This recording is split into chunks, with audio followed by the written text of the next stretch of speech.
Shalom, selamat pagi anak-anak. Bagaimana kabar kalian hari ini? Ibu harap kabar kalian masih tetap dalam keadaan sehat dan yang pastinya masih tetap semangat untuk belajar. Nah, di video kali ini kita akan belajar tema 7 subtema 3. Muatan pelajaran kita adalah ilmu pengetahuan alam. Nah, di pembelajaran 1 kita belajar menjelaskan gaya magnet dan gaya gravitasi. Gaya magnet. Nah, gaya magnet adalah gaya tarik atau gaya tolak yang ditimbulkan oleh sebuah magnet terhadap suatu benda. Nah, benda yang dapat ditarik dengan kuat oleh magnet disebut benda ferromagnetik. Contohnya, ada besi, baja, dan nikel.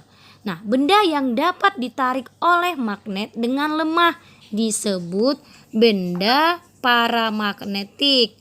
Contohnya, ada aluminium, kaca, dan kayu. Nah, berikut ini adalah sifat-sifat magnet. Nah, yang pertama, magnet itu memiliki gaya tarik. Nah, yang kedua, gaya tarik magnet itu dapat menembus benda-benda tertentu. Dan yang ketiga, magnet mempunyai dua kutub. Berdasarkan asalnya, magnet juga dibedakan menjadi dua. Ada magnet alam dan ada magnet buatan. Magnet alam itu adalah magnet yang sudah tersedia di alam. Contohnya, batuan yang dapat menarik besi.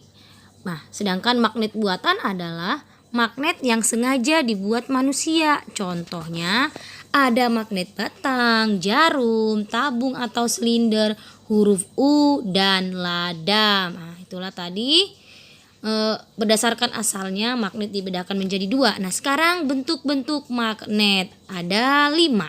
Ada magnet batang, magnet jarum, magnet silinder, magnet lada, dan magnet U ya.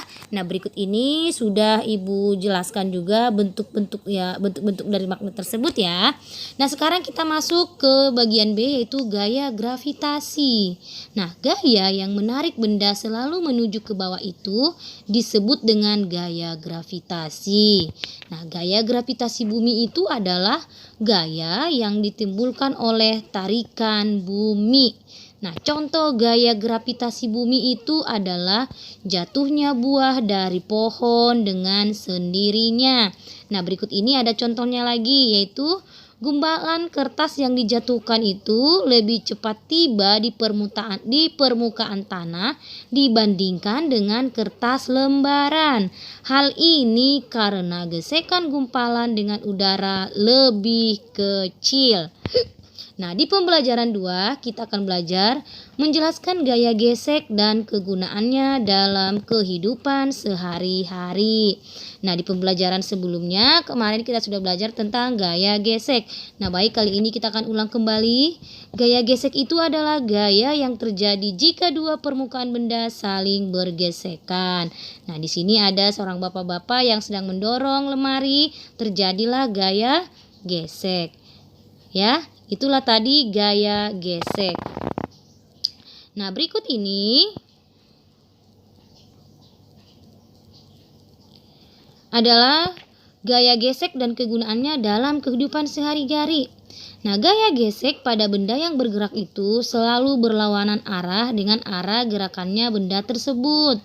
Nah, gaya gesek itu ada yang menguntungkan, ada juga yang merugikan. Nah, berikut ini adalah contoh gaya gesek yang menguntungkan.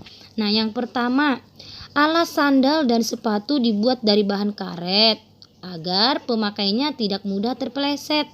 Yang kedua, sepatu sepak bola itu diberi pul pada bagian alas untuk memperbesar gaya gesek agar pemakainya tidak mudah terpeleset.